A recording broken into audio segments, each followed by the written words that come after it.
good morning, good afternoon, good evening. I hope you're all doing well this fine Wednesday. And while there's nothing to recap, right? I've been doing daily trial recaps for Karen Reid, but the Karen Reid trial was cancelled just for the day. Don't get your hopes up or anything, but it was cancelled just for the day due to a health issue. So everybody's saying that it's Karen's health. I mean, Karen is very unwell. She's got multiple sclerosis. She's got Crohn's disease. She's not a well woman.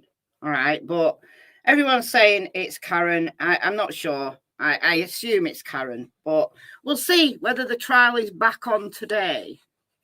We'll see. We'll see. Because if she's having some kind of relapse in one of her chronic health concerns, she might not even be better today. So I don't know. I don't know what's going to happen. So we'll wait and see.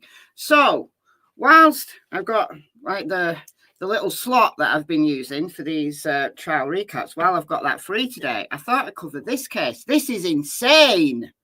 This is absolutely insane. This is almost like the UK version of the Delphi case. This is, it's been dubbed Britain's biggest miscarriage of justice. It's insane. Now, I remember, this is the victim. Let's just get this one. This is Diane Sindall. Really sad. I mean, she was brutally murdered. She was raped. She was murdered, beaten to death, really badly, really, really horrible. 21 years old, that's all. And her van ran out of gas.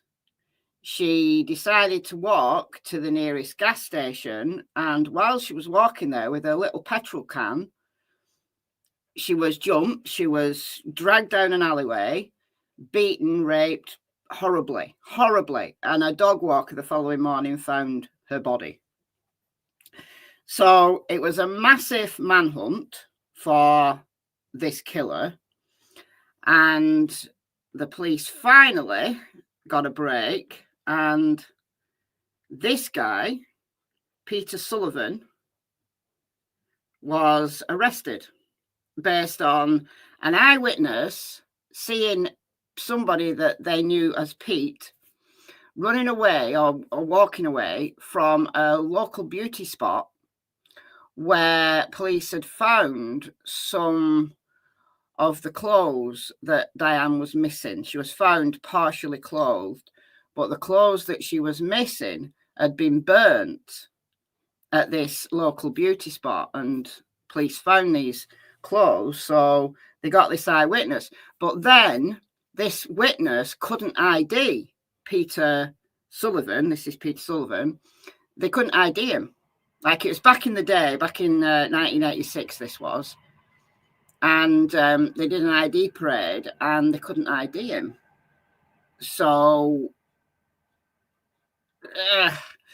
anyway, the police deprived him of legal counsel, interviewed him anyway, and he ended up confessing.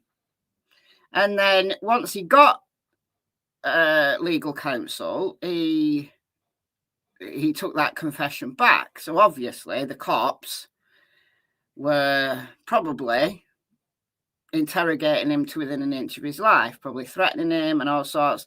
And Peter Sullivan has got a limited intellectual capacity. I don't know exactly what he's diagnosed with, but he wasn't capable of defending himself. Absolutely tragic. So in the trial, which happened in 1987, the judge said this was an abomination and an outrage. That was what the judge said at the time. And I do remember this murder. I do remember Diane Sindall. I don't remember anything about Peter Sullivan, though. That's the thing. I just don't remember it. But I do remember the murder of Diane Sindall. It was all over the news. I was a teenager at the time. And it was in Birkenhead, which is in Merseyside. So not too far from me, about 40 miles or so. So it was all over the news, all over the local news, all over the national news at the time. But then, I don't know, I've never, it was only yesterday when all of this went down that I remembered about this case. I remembered her name, remembered her face from back in the day. So DNA evidence has proved that Peter Sullivan is innocent. There was DNA found on Diane's body, and it's been tested after all these years. After all these years, it's been tested, and yesterday, the Court of Appeals quashed the conviction. So Peter Sullivan is now a free man. And his lawyers have been fighting for him for years. They're like the UK's equivalent of Andy Baldwin. Like they are, his lawyer, she is relentless. She has battled for him. And it's not the first time that this has gone to the Court of Appeals. So over the last, I don't know, maybe 12 hours, I was up really late last night reading all about this. And the judge actually said that he was eligible for parole after 15 years. After 15 years, eligible for parole, if he admitted the murder. And he wouldn't. He wouldn't, because he said, I'm innocent. I'm innocent. Yes. Why so many years, Mike? That's a very, very good question. A very good question. Why so many years?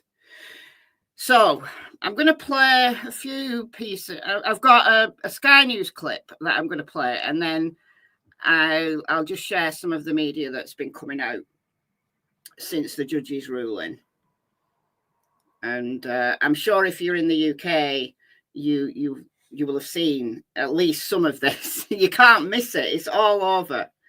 It was all over yesterday, and there's stuff coming out even now today. So, yeah, it's yesterday's news, I guess you would say.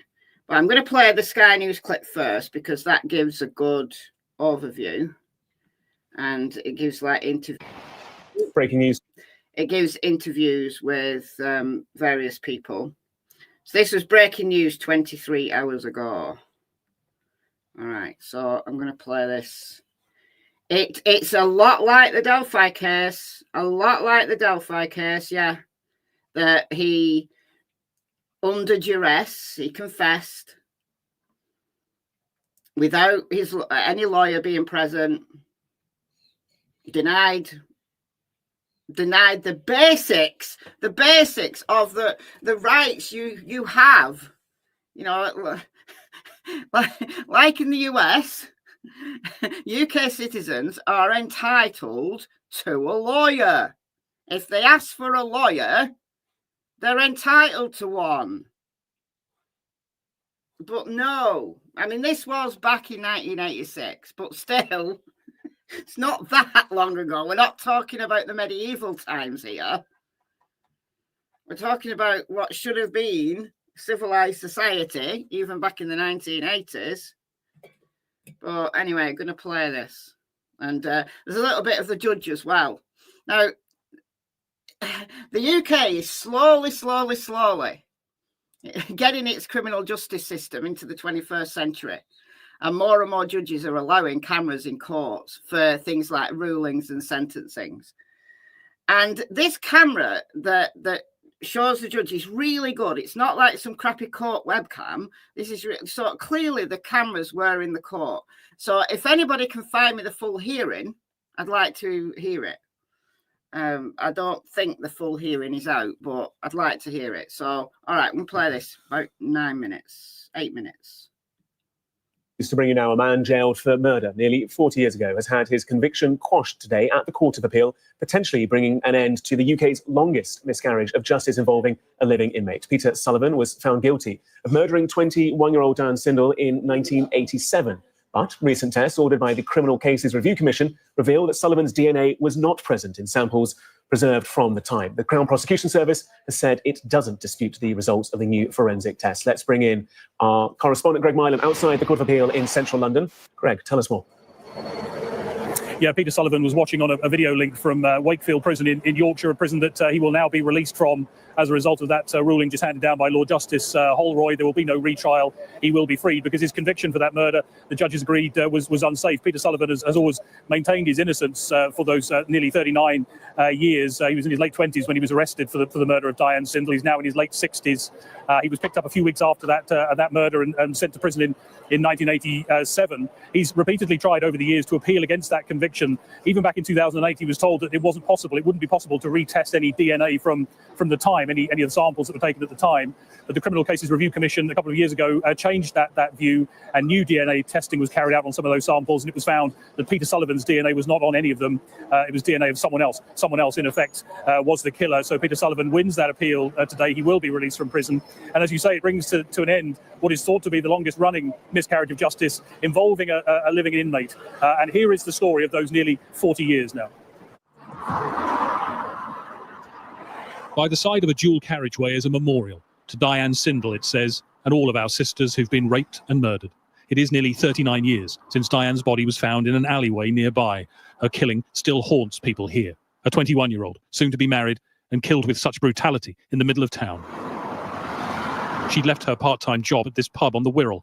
What happened to her led to the biggest murder investigation Merseyside police had ever launched.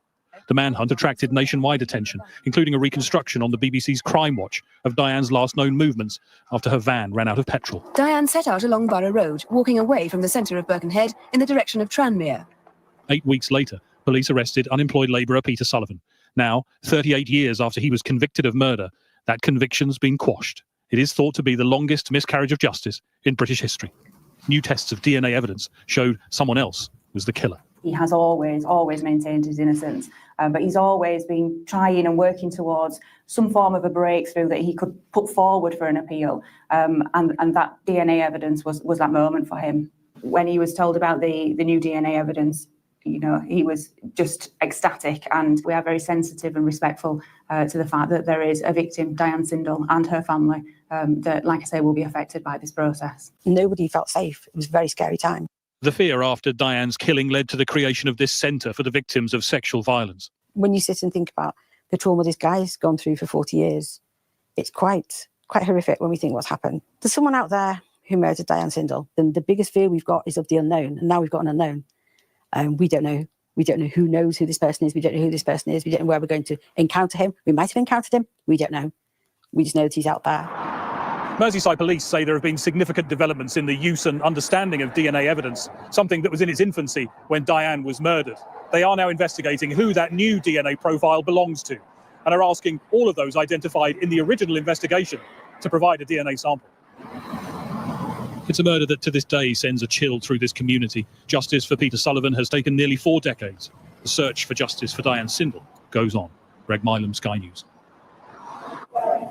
So the appeal did focus largely on that DNA evidence. Even the prosecution agreed that what had been discovered in the last couple of years rendered that conviction unsafe, because the DNA showed, as the defence said today, that there was no evidence of Peter Sullivan being the perpetrator of this crime, but that of an unknown male was the only DNA found in those new searches. This is what Lord Justice Holroyd said in handing down that ruling a short time ago. We receive as fresh evidence the statements of Miss Alexander and Mr. MacDonald. In the light of that fresh evidence, we allow the appeal on ground 1. We quash the conviction. As we have noted, the respondent very properly does not seek a retrial.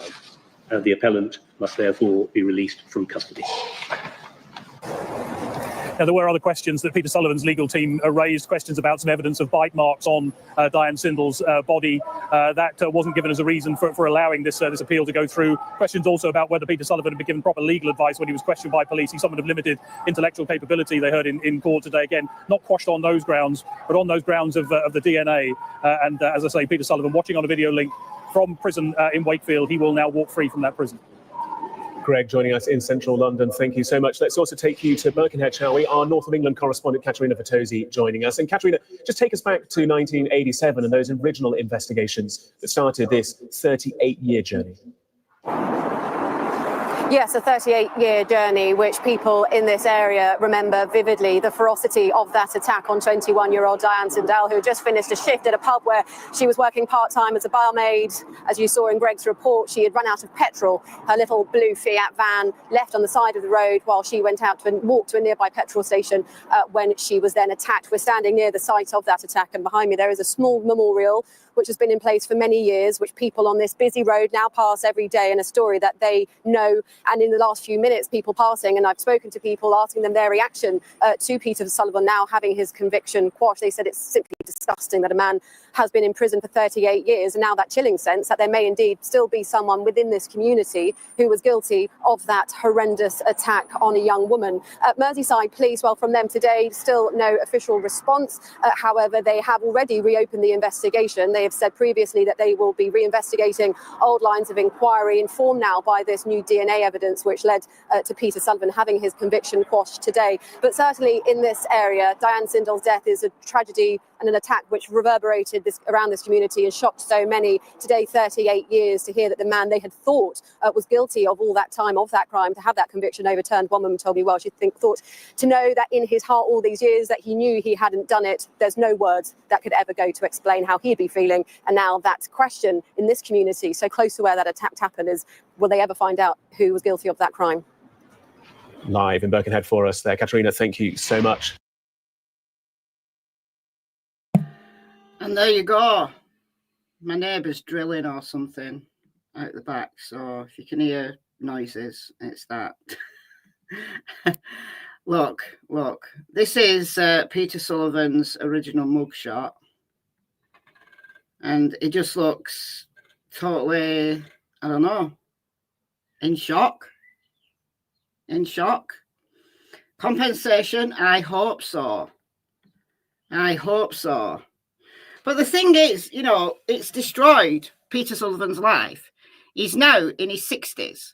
This was an artist's impression of him yesterday. From he appeared over a video link from prison. That's what he looks like today in his late 60s. So he's gone from a man in his late 20s to a man in his late 60s. Practically all of his adult life he's been spent in prison. And there was another news report. I've not got it queued up, but it was a short interview with his family outside of court, and one of them said, you know, he won't even know about, you know, like modern life. He knows nothing. I mean, think about how the world has changed over the last 40 years. It's insane to think that he has been shielded from every advance and every good and bad. And his sister said, you know, we'll take him in, we'll look after him, and all of the rest of it. But what price? What price has this man paid? And there was DNA all along. There was DNA all along.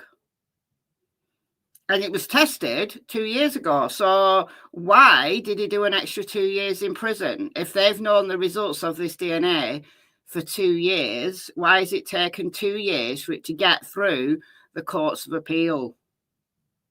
Why is that? Do you think there's a lot of injustice that goes on in the United States? I'm telling you, there's as much injustice goes on in this country as well. It's one of the reasons why I've been so heavily invested in the Delphi case. Because, you know, it doesn't matter that Delphi is 4,000 miles away from me. Miscarriages of justice happen all over the world. And it could be you next. It was Rick Allen. It was Peter Sullivan. It could be you next. It could be you next. It could be me next. It could be one of your loved ones. It could be your son, your daughter, your brother, your sister. It could be them next. That's why I'm so heavily invested in Delphi. And this case, it just hit me like this is the UK version of Delphi. So let's look at some news reports here. So this is where it happened, Birkenhead. So this is Liverpool, the port of Liverpool. Birkenhead's just over the other side of the River Mersey. So August the 1st, 1986, 11:45, 21-year-old Diane Sindall leaves work at the Wellington pub in Bebington. Where's Bebington? There. And she's on her way home. So she's travelling through Birkenhead, which is here. So she must be going along. This is Birkenhead here, Borough Road in Birkenhead. So around midnight, she's run out of petrol. She leaves the car and walks along Borough Road. 12:30, several eyewitnesses see her walking down Borough Road with a final sighting on the corner of Whetstone Lane. I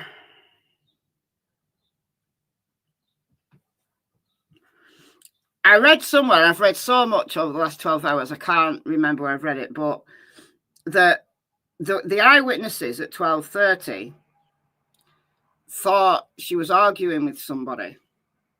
But then someone heard screams at some point later between 12:30 and 2, which is an hour and a half time range, which is weird. But it wasn't until midday, 12:15 p.m, that her body was found by a dog walker in the alleyway off Borough Road. And then a couple of days after this, August the 3rd, clothes and items belonging to Diane were found in Bidston Hill Park. So that's the picture I remember from the news way back when. This is his lawyer speaking after. There is actually a full press conference from his lawyer is online. I did watch that yesterday. If you search Peter Sullivan, Diane Sindall, I'm sure you'll get all of these news reports. Let's listen to this. Oh, it's an ad. Skip. This is an unprecedented and historic moment. Our client, Peter Sullivan, is the longest-serving victim of a miscarriage of justice in the UK. He has endured nearly 40 years in a Category A prison for a truly horrific crime that he did not commit. Today, justice has been at last served and his conviction has been quashed. Since his conviction in 1987, Peter has maintained his innocence. Peter's consistent insistence that he wasn't guilty has been supported by us at Fritolski's, and today we are one step closer to justice for Peter. While we are overjoyed that Peter's innocence has been recognised, we remain acutely aware of the lasting impact caused by this horrific crime in 1986. Our thoughts are with Diane Sindall's family, friends, and the community who have been deeply affected by what happened.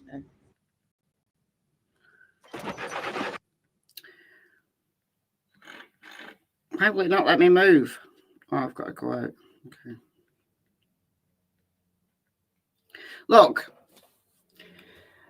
Diane Sindall's family now. I mean, I don't know whether her parents are still alive. I don't know who in her family is still around, but her family and the people that knew her now are starting from scratch. They're starting from day one again.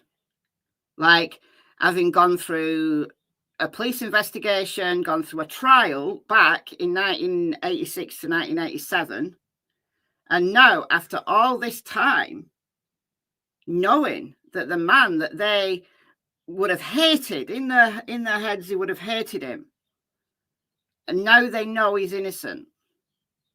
So it's not just Peter Sullivan and his family that have to pick up the pieces. It's Diane Sindall's family. This is how horrific miscarriages of justice are.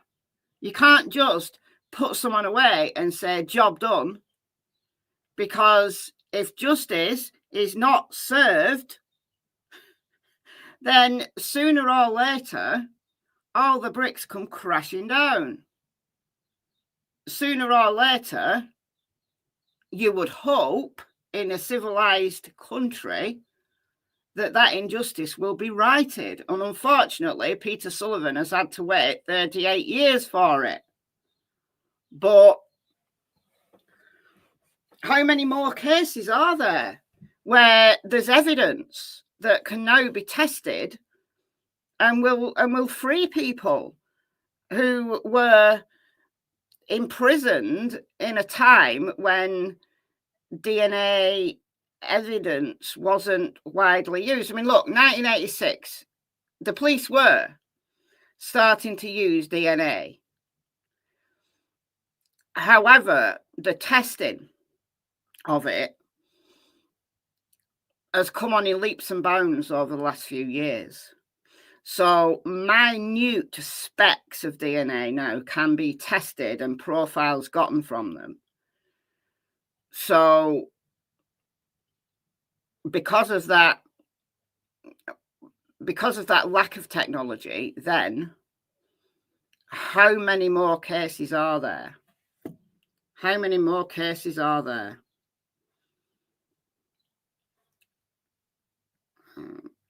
I think this is the clip that we've just heard. Let's listen. What do you do when you're expecting an important delivery? We must add that in any event, the evidence given at trial on the issues of the bite mark evidence and the reliability of confessions now has to be considered in the context of the DNA evidence as to the involvement of an unknown man. The new DNA evidence inevitably weakens each strand of the circumstantial evidence presented at trial, regardless of how strong those strands, whether individually or collectively, appeared at the time. Conclusion. For those reasons, we decline to receive as fresh evidence the statements of Professor Pretty and Professor Shepherd, and we reject grounds 2 and 3. However, we receive as fresh evidence the statements of Miss Alexander and Mr. MacDonald. In the light of that fresh evidence, we allow the appeal on ground 1. We quash the conviction. As we have noted, the respondent very properly does not seek a retrial. The appellant must therefore be released from custody. I don't know what's wrong with the Mail Online's volume, but that was very low. I'm glad they had closed captions. On September 22nd, this would have been 1986, a plainclothes policeman, so a detective, presumably, walked into a pub in Birkenhead, and after talking to local man, Mr. Sullivan, noted his pointed nose and forearm tattoos. Oh, he's got a pointed nose and forearm tattoos. 3 days later, police raided his home and found a crowbar. After initially confessing, Mr. Sullivan then denied being the killer, saying that apart from going to a nearby shop, he'd spent the night of Diane's death watching television with his pregnant common-law wife and twin stepsons before going to bed before midnight. So his pregnant partner, so he's got a kid, presumably the pregnancy completed and she got a kid.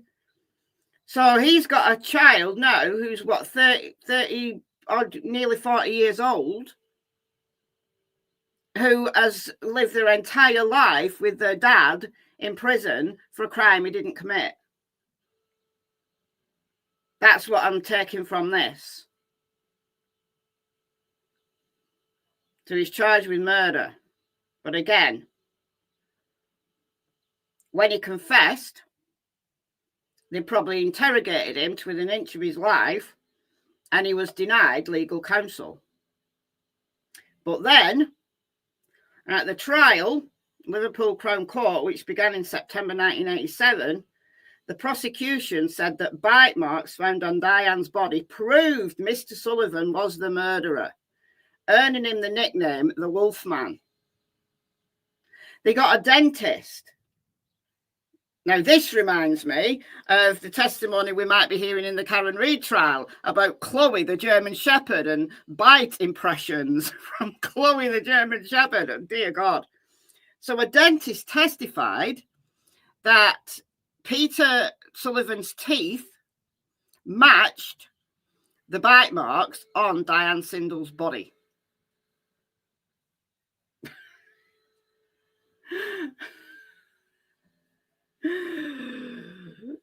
Oh dear, dear, dear. I remember the Beast of Birkenhead. That was what I remember. I remember very little about Peter Sullivan. I wouldn't have known his name. But the Beast of Birkenhead, I do remember that. The Merseyside Ripper was another thing. And the thing is, now there is someone out there who committed this heinous crime. This is horrific. Really, really, you know, she was battered to death. And they said that this crowbar that they found in Peter Sullivan's house would have been the murder weapon. How would they know? How would they know? Because I don't think the medical examiner could even say how many different strikes she'd had. So how would they know specifically? So it was all circumstantial evidence. You know, the person that thought they'd seen him at the beauty spot in the park where the items of clothing were found couldn't pick him out of an ID parade. So we've got a witness who doesn't recognise him. How close to Delphi is this? We've got a murder weapon that may or may not match the crime scene. We've got a confession under duress without legal counsel, which he then took back. But at the trial, jurors heard the interview in which Mr. Sullivan confessed to Diane's murder, adding, he said, "I don't know why I hit her." Now, it'd be interesting to hear this interview. Be interesting if they ever release this interview. I bet they don't, because the UK is pretty hush-hush about stuff. But increasingly, the UK is gradually inching forward into the 21st century. Judges are letting cameras in courts, and more police constabularies are releasing stuff, like, you know, after trials and that. You know, we're seeing more and more body cam that we never used to see. So, you know, maybe in another 20 years, maybe we'll have some transparency in the UK justice system. Who knows? Can live in hope. Maybe before I'm dead, maybe I'll see a little bit of transparency. Yeah, so I'd like to see that. I'd like to see that. I'd like to see how closely Peter Sullivan's confession was to the details at the crime scene. So he described how he stopped her on Borough Road late at night and asked her the time before lashing out with a brick. So do we know whether she'd been hit with a brick?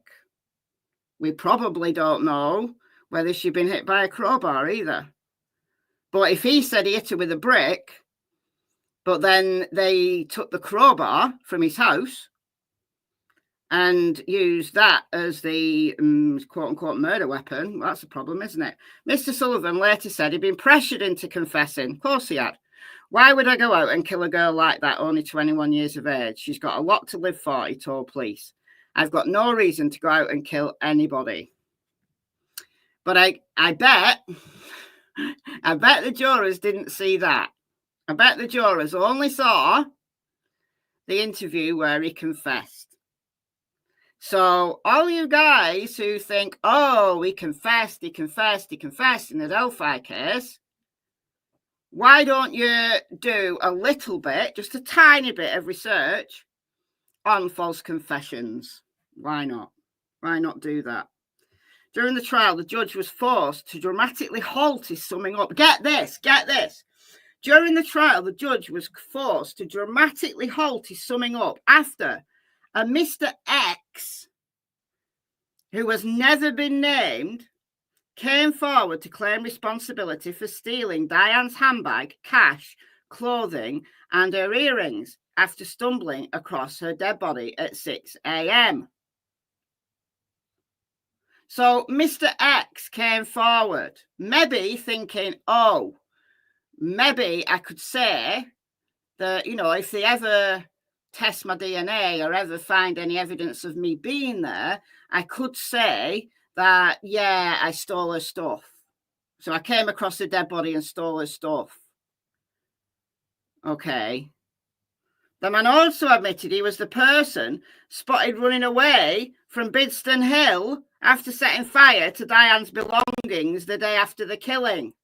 So we've got a suspect, Mr. X. So who's Mr. X? So can they go and track down Mr. X? Because it sounds very much like Mr. X is the killer. Because, all right, stole her clothing.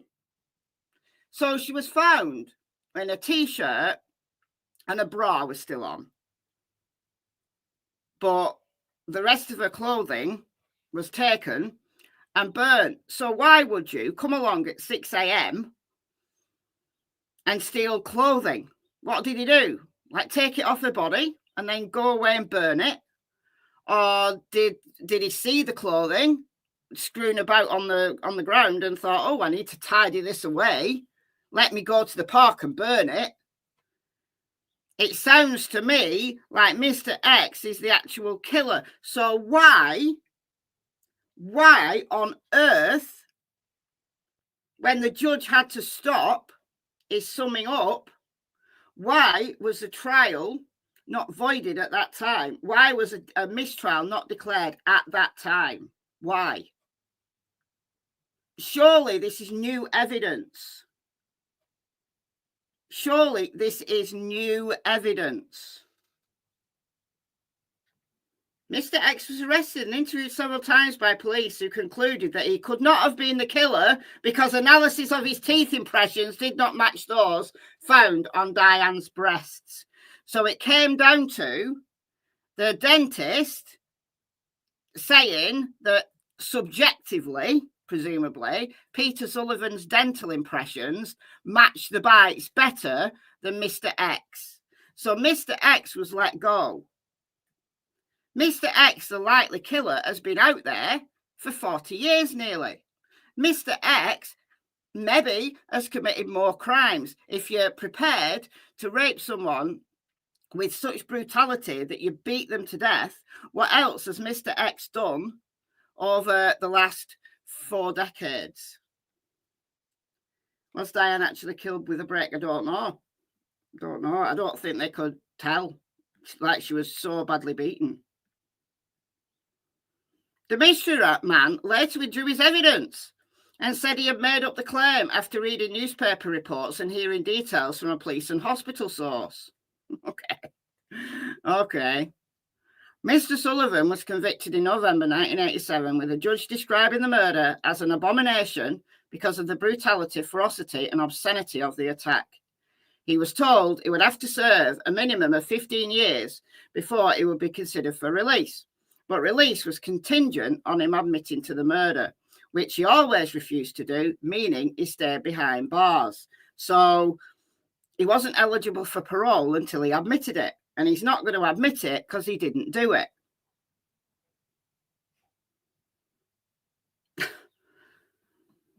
I mean, look, you'd be very tempted to say, oh, yeah, all right, I did it, wouldn't you?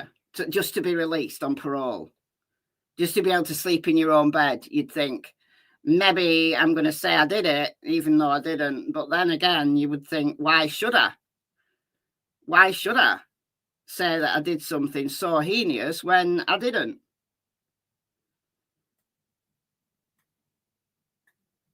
Exactly, Mel. False confessions happen much more often than we realise. Exactly. For a whole variety of reasons. And it doesn't necessarily have to be under duress or due to psychosis. People confess to murders because they think it's cool, because they want 15 minutes of fame, because they want... I have no idea. It's just crazy. It's crazy. The detective in charge of the new investigation to Miss Sindall's death said her family supported the new investigation and want justice. They shouldn't be having to go through all this again. They really shouldn't. Should have been done properly the first time. Detective Chief Superintendent Karen Jondrill said a dedicated team has been exploring all lines of inquiry related to the case since it was reopened in 2023. They've had this DNA evidence since 2023. Why is it taking 2 years? So she said, we're in touch with Diane's family. They are supportive of our investigation. They want justice for Diane. Don't underestimate the impact of that after all this time. We are supporting them and our investigation has their full support. No match for the DNA discovered at the scene has been found by investigators. Our big focus is on the DNA. It's where our focus needs to be. We are sure that matches a person responsible. They need to get investigative genetic genealogy on the go here. I've not actually heard of a case in the UK that has been solved using investigative genetic genealogy. But UK police have got access to all the same databases that they do in the US. So they need to get on it. Merseyside police have enlisted specialist skills and expertise from the National Crime Agency, and extensive and painstaking inquiries are underway to try to trace the killer. The point we're at now is to appeal for the public's help, appreciating it was a long time ago. It was very high profile at the time. Anyone with any information or suspicions, we'd appeal for them to come forward. It might be about someone who is now deceased, but we really do want any information and anyone could be responsible. Yeah, I mean, it's possible that the person has literally got away with murder for their entire life and they're now deceased and no one is ever going to be brought to justice. Because it wasn't done properly the first time. So she wants to give reassurance to the public after Mr. Sullivan was released to be the longest serving victim of a miscarriage of justice in the UK. That's not an accolade that any country wants. It's really not. We haven't just picked this investigation up today. It's been ongoing for a couple of years. No, it's been ongoing for a lot longer than that. Just that the police haven't and the courts haven't been interested. We are quite advanced. We are actively working to try and identify the person responsible. Police said Miss Sindall had been sexually assaulted and suffered, as we know.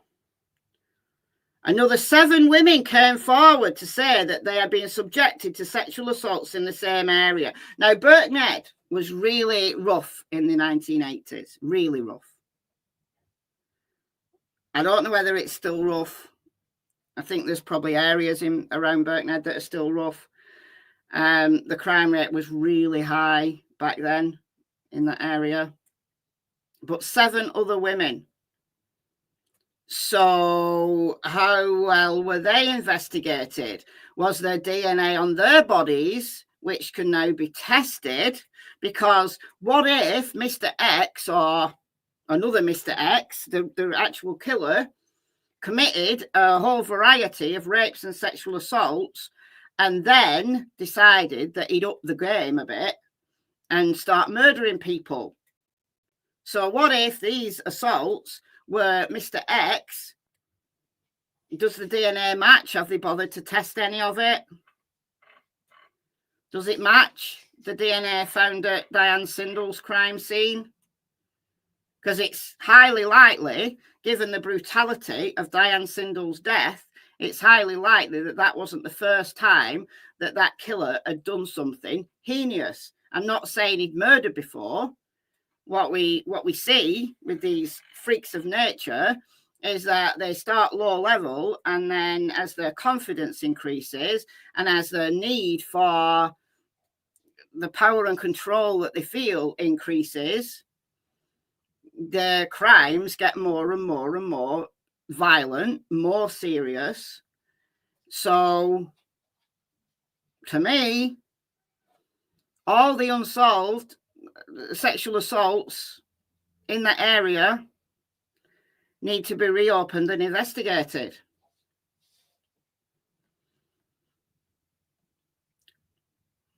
Everything, everything unsolved, anything unsolved, like peeping toms, stalking, that sort of stuff. You're not going to get DNA from that sort of crime, though. But any unsolved rapes, essays, anything like that.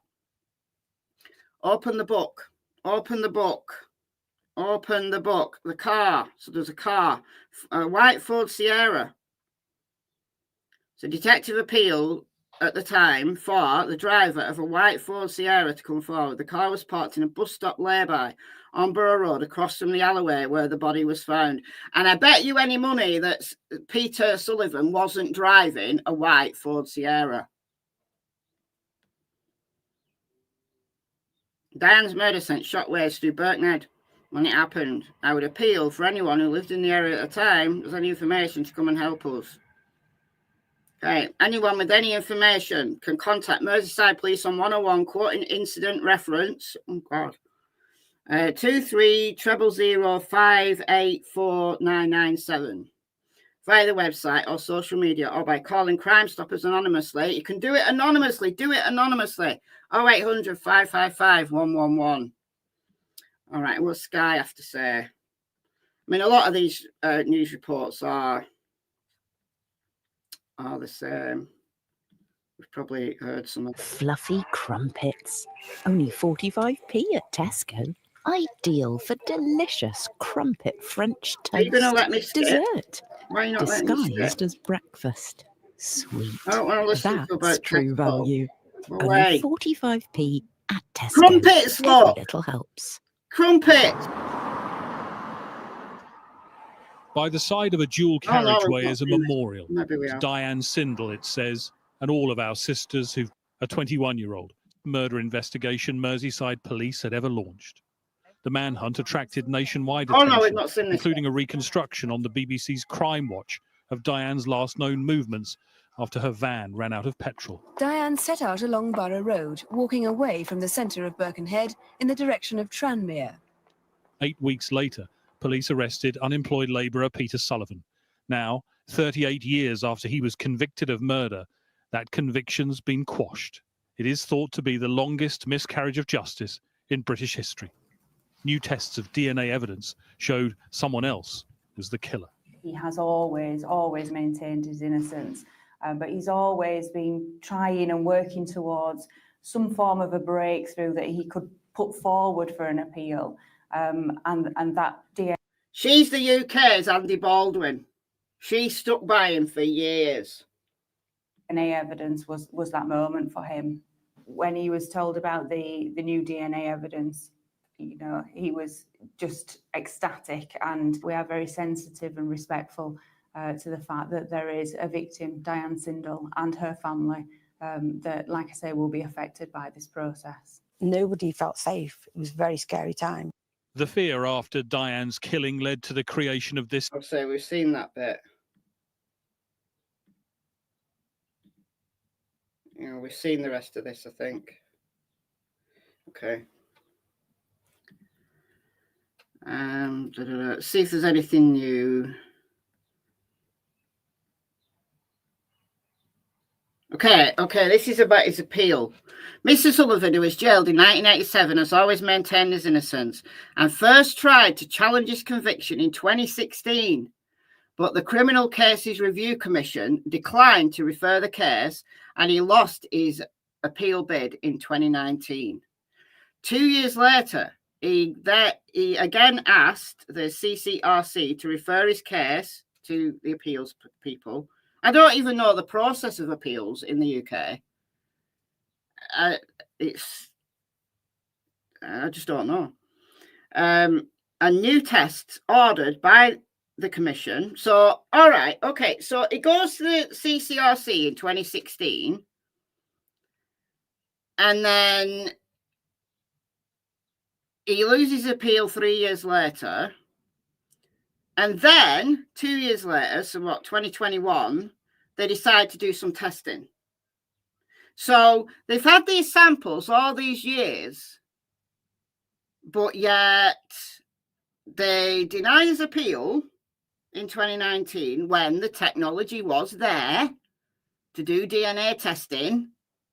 You know, the advances have been coming through for the last few years. But anyway, new tests ordered by the commission revealed Mr. Sullivan's DNA was not present on samples preserved at the time. So what, in 2021?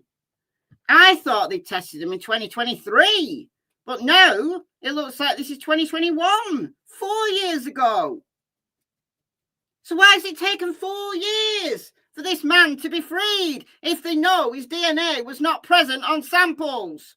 It's exactly like Rick Allen. We know Rick Allen's DNA is not present on samples found at the crime scene. Good God. Good God. Unbelievable. Unbelievable.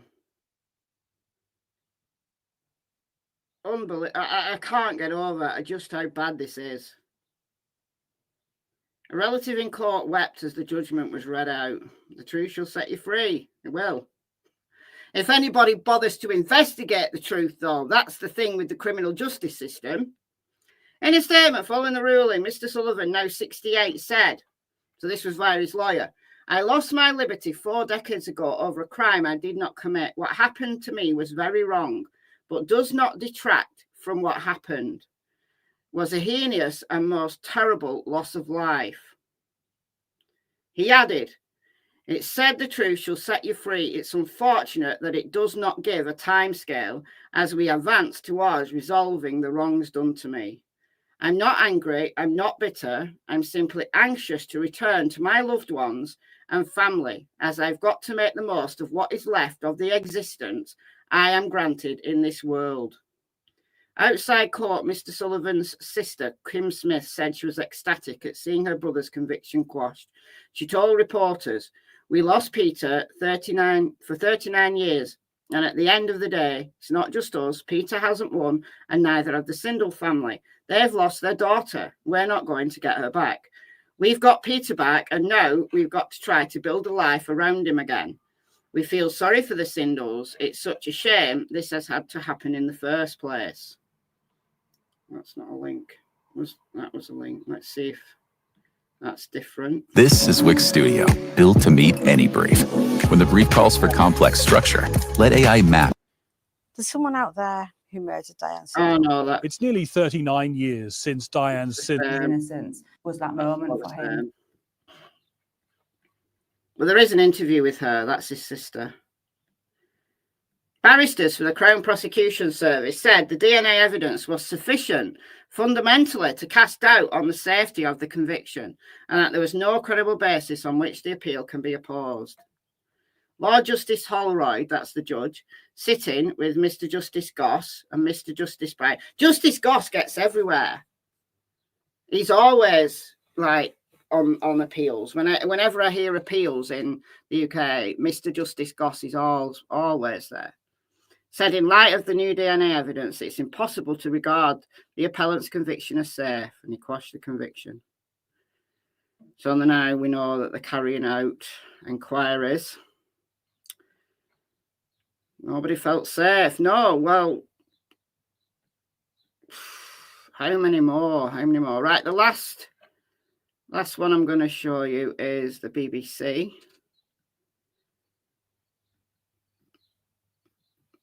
I think this is about his.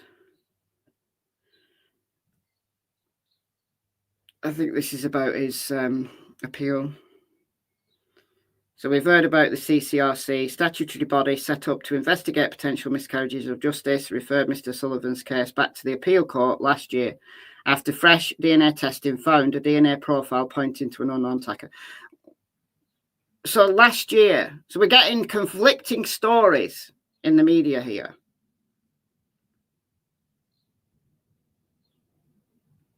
Why was Peter Sullivan not freed earlier? All right, let's read this one. This might be important. Peter Sullivan is the victim of the longest miscarriage of justice experienced by a living inmate in the UK. The moment came for the Court of Appeals to acknowledge that injustice. He held his hands over his mouth as he watched on from Wakefield Prison and wept. The only miscarriage of justice that took longer to be acknowledged by the criminal justice system was when Derek Bentley's conviction for murder was overturned in 1998. And he'd been hanged in 1953, a year after he was convicted. Oh dear. Oh dear. That's a bit unfortunate, isn't it? I mean, that's obviously a very valid a valid reason not to impose the death penalty. And I'm pro death penalty. where a crime is so heinous, where somebody cannot be rehabilitated, when somebody has murdered horrifically, and I'd like to see, you know, only serial murderers hanged or shot or whatever. But I am pro death penalty in extreme cases. But there's always that possibility of a miscarriage of justice. And you know, the anti-death penalty people have it's an argument that you can't oppose it. You can't oppose it. I mean, and if you've been hanged back in 1953, I mean, DNA, the DNA had only just been, you know, the DNA double helix had only just been discovered. Was that 1951 or was that 1953? It was early 1950s anyway. That the double helix was finally seen for the first time. Okay. Crown Prosecution Service said it did the right thing by not contesting the appeal. Oh, good for them. Good for them. So I'd like to know more about the timeline of all this. I'm a timelines person, as you know. So they ordered the DNA test, as we've seen. SMS, please, blah, blah, blah. So 2 years ago, Andy Milkinson's 20-year conviction for a rape he did not commit was overturned. Just like Peter Sullivan, his exoneration came down to DNA evidence. I remember this. I do remember this. 2 years ago.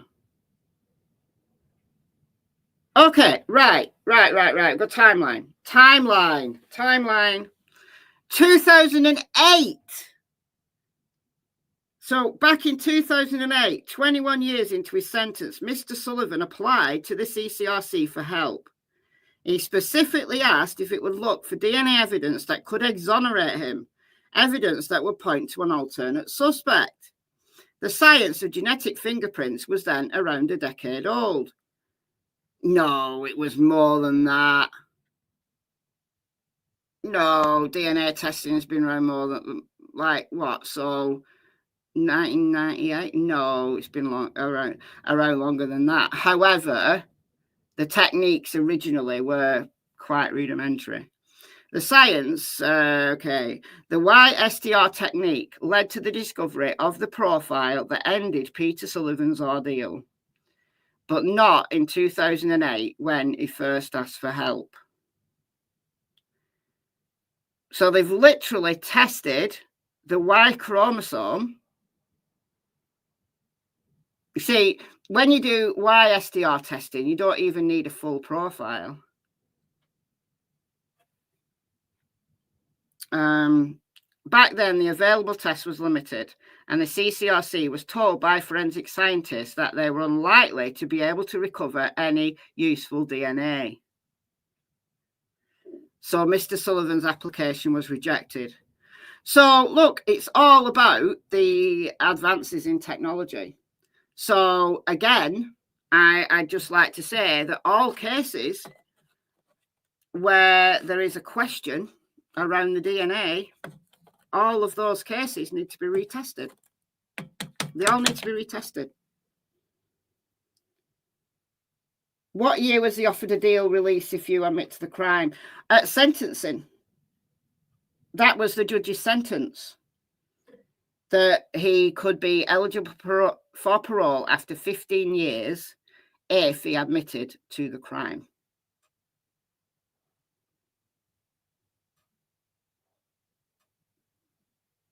But because he hadn't admitted to the crime, 15 years came and went, and he's never been eligible for parole because he has never admitted it.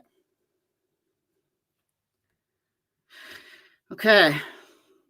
Today, the CCRC has said that while alternative techniques were available at the time and could have been attempted, so alternative techniques were available at the time. Of course they were. STR DNA testing was around and about in the late 1990s. In the 1980s, they were doing rudimentary DNA tests. You could get like a DNA test for your baby back then. You know, the Jeremy Kyle show, all the way through the 90s, the Jeremy Kyle show was testing people's DNA. You know, the basic stuff. Like all the advancements are all about being able to take minute portions of DNA or partial profiles and working with them. And then the genetic genealogy aspect is the latest in the advancements, using SNP testing rather than SDR testing. It's a completely different method. That's the newest advancement, but they could have tested this flaming DNA years ago. I'm sorry, this is excuses. This is excuses. Back in 2010, the CCRC was worrying that it may not be doing enough with the science. Oh, really? Oh, so you thought 15 years ago in 2010 that you weren't doing enough. So what did you do about it?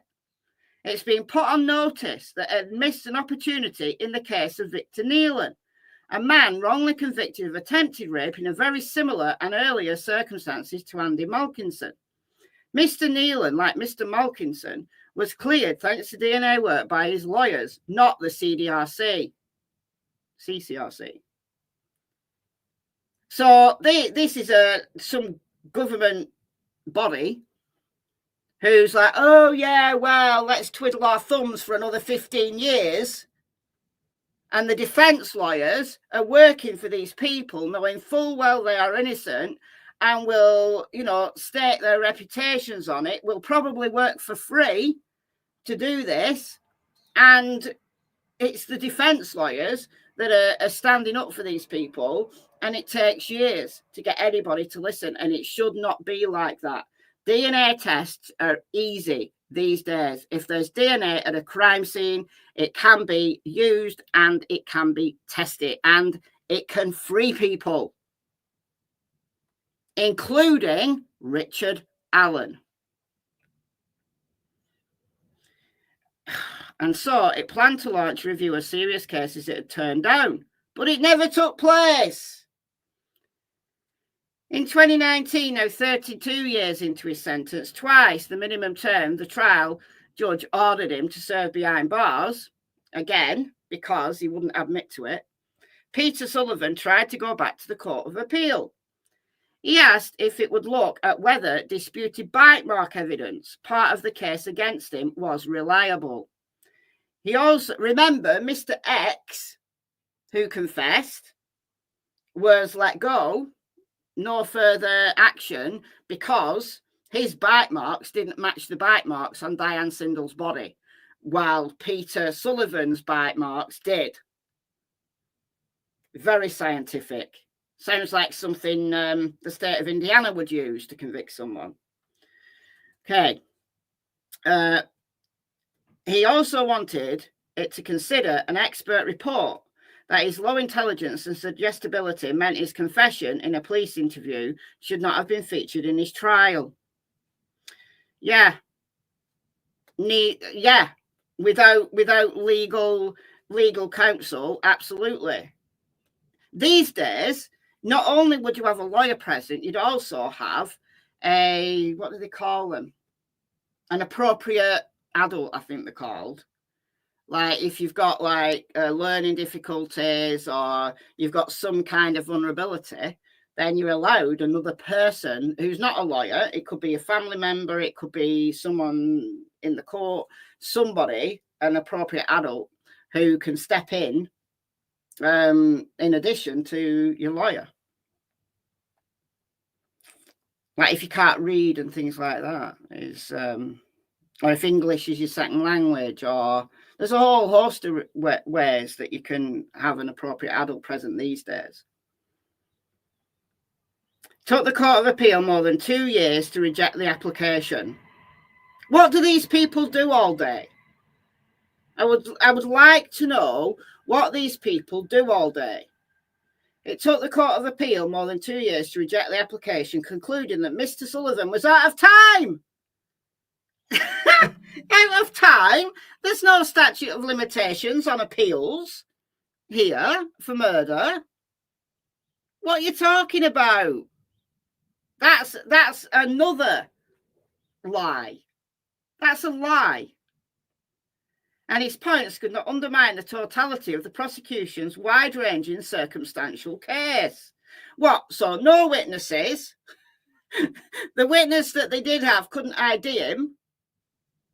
The bite marks is not scientific at all. What else did they have against him? Mr. Sullivan and his solicitor, Sarah Meyer, went back to the CCRC asking for it to look again. The organisation knew by then of the gravity of the missed DNA opportunity in the Andy Malkinson case, and scientists were also asked to study biological samples taken from Miss Sindall's body. They used a form of DNA testing called PPY23, which was invented in 2012 and was fully entered widespread in 2015, 10 years ago. So why, in 2019, when he appealed, why was this not done then? The test found a male DNA profile from semen cells that comprehensively, is that a word? Ruled out Mr. Sullivan and anyone else known to the police. In other words, the test that cleared Mr. Sullivan of murder was not available in 2008, but it was available a decade ago. It should have been free a decade ago. In fact, it's not been used before his 2021 application for help. What? So, fully entered widespread, for widespread use in 2015. But it had not been, I assume it means not been used in his case before his 2021 application for help is, say critics, an example that the system needs totally overhauling. It does. These lazy ass people who work for the Court of Appeals, taking years and years and years to get to things, need firing. The whole thing needs to be reorganized. Peter Sullivan's exoneration provides further evidence that our current appeal system cannot be trusted to swiftly identify and rectify miscarriages of justice. It should be done at the earliest opportunity. If someone's in prison, they should get precedence. Their appeals should get precedence over anything else that these people do with their lives. They're paying a lot of money, these courts of appeals people, as well. What they do all day. Like play Minecraft and play golf. I don't know what they even do all day. Taxpayers' money, though, I'd like to add, paying their wages. Dear God. So James Burley from the Legal Charity Appeal led the investigation in the Andy Malkinson case and found the long-ignored DNA evidence and cleared his name. Between then, Peter Sullivan, Andrew Malkinson and Victor Neelan spent over 70 years collectively wrongly imprisoned before finally being exonerated by compelling DNA evidence.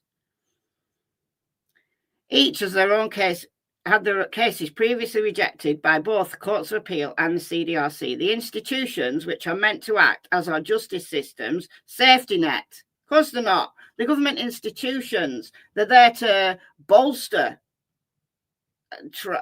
trial results. They're not objective. These people are not objective. They're government people. They need a complete and total overhaul. Appeals courts should not be run by the government. They should be completely objective. Oh my God.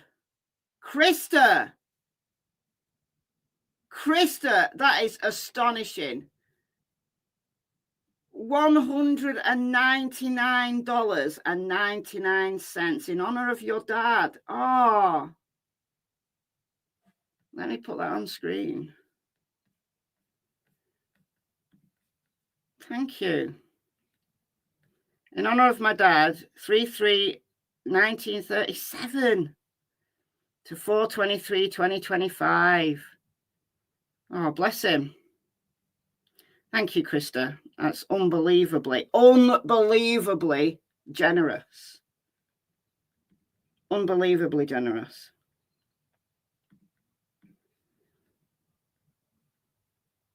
So yeah. I mean, what more can I say? A CCRC spokesperson said, "We do regret we were not able to identify Mr. Sullivan's conviction as a potential miscarriage of justice in our first review. You knew you had DNA evidence. So explore every possible avenue to get that DNA tested." It's not rocket science. If you've got DNA at a crime scene, test it. It is not rocket science. These days, DNA tests that are done for all sorts of reasons. They're cheap as well. I mean, come on. We shouldn't be having this. This day and age, we should not be having this. And every case where there's DNA sitting in files or in labs or wherever they're stored should be retested. All of it. And the courts of appeal should be completely objective and completely separate from any government involvement. That's what should happen. If I ruled the world, that's what would happen. They would be completely and totally separate from any government involvement at all. They would not be used to say, oh, no, I'm making some sad-ass excuse. Because there's so many cases where a complete new objective look at the case would prove, and there might be DNA, it might be something else, but would prove that a miscarriage of justice had happened. And that person should be freed at the earliest opportunity. It shouldn't take years to get either, oh yeah, we'll consider this, or no, we're rejecting it. You shouldn't be waiting years in prison. The quote goes on to say, as an organisation, we are committed to taking forward learning from previous reviews, and we continue to develop our understanding around forensic opportunities. I'm lost for words. At the CCRC, what are you doing? It's your job. It's your job to know these things. Dear God. Anyway, that's the case of the really horrific murder of 21-year-old Diane Sindall, whose family now are back at square one, wanting to know who murdered their beautiful girl. I mean, what she could have become in life. She was a florist. Her family ran a florist shop. She worked at the florist, but because she was engaged to be married, you know, she'd probably be a grandma now, wouldn't she? She was engaged and she was taking shifts at a pub to save up for a wedding. That's why she was working at night as well. She was working in the day as a florist, and then she was doing shifts at night for, you know, extra cash. And horrifically, her life stolen from her. But equally, this man, he's had his life stolen from him as well. And the Sindall family will not ever get Diane back. But that doesn't excuse a man being wrongfully convicted. It absolutely doesn't. And it's not the case as, all right, we've got a conviction, job done, boys. Like cops do. They go, job done. You know, we got a guy. We can move on now. We can talk about something else. No. There's no such thing as justice when the wrong person is behind bars. And the victims, like Diane Sindall, like Abby Williams and Libby German, do not rest in peace if the wrong person is behind bars and the real killer is out there. That's not justice. I'm sorry. It's just not. It's just not.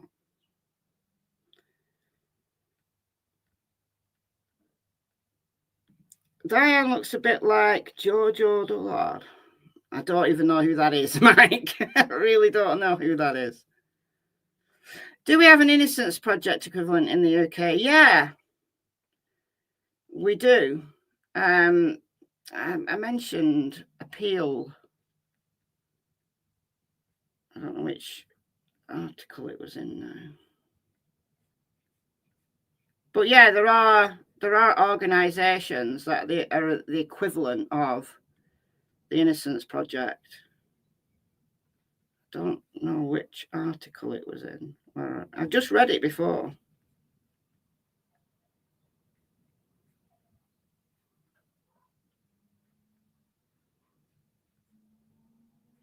Can't find it now.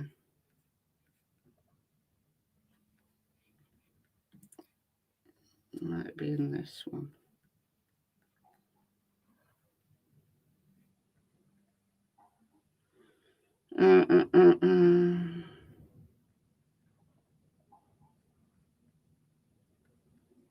Oh, I can't find it. But yeah, there are equivalent organisations who do the best they can. They do the best they can, but ultimately, you can have the best lawyer in the world, you can have all of the people behind you, but it's down to the appeals court. They have the only say that matters to the criminal justice system. So anyway, bid you farewell. Do we have Karen Reid up today? Should be starting in 20 minutes. Karen Reid, if the trial is on today. Have we got any news coming through?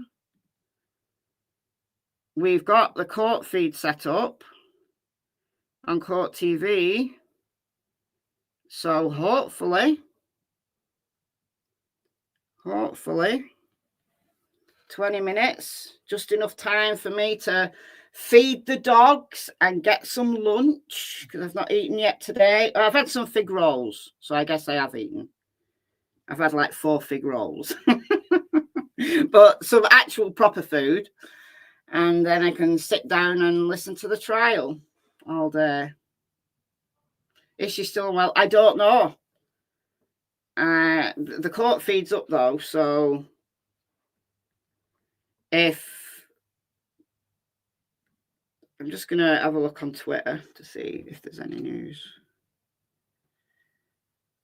Let's just have a look. There's too many hashtags going around at the moment, so it's difficult to know.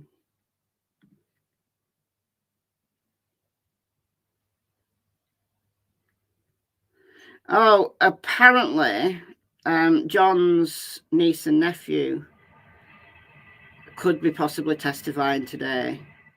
So if they are, then we're not going to see that anyway, because they're minors. So there's no cameras allowed at all. So if they're testifying today, then even if court's on, maybe there won't be a lot to see. Now, I remember last year when they testified, they didn't take the whole day. They weren't interviewed for that long. And I don't think the defense really cross-examined them, not hard anyway. I don't even know why his niece and nephew are relevant. I don't even know why they're subjecting them to this. I don't see it. I don't understand. I mean, maybe the girl, Kaylee, because she was there when Karen was running around the house panicking at 5 a.m. So maybe, but I think it should be limited. I think it should be limited to that. You know, what did you see? What mood was Karen in? That kind of thing. You know, all about John and Karen's relationship. Why is it necessary to have 2 kids do this? It's pointless, absolutely pointless. Bringing them in for sympathy, that's exactly what it is. That's exactly what it is. Like putting Peggy O'Keefe on the stand. That's all that is either. Anyway, I bid you farewell. I bid you farewell. So thank you for joining me. And let's hope Peter Sullivan can have a life for what, you know, maybe he'll be alive for the next 20 years, who knows, but maybe he can pick up the pieces and enjoy a little bit of life now. So once again, thank you so much, Christopher, the incredibly generous. I don't think I've had a generation that large ever. So appreciated. Thanks as always to the mods, and yeah, I'll see you soon. Bye, guys.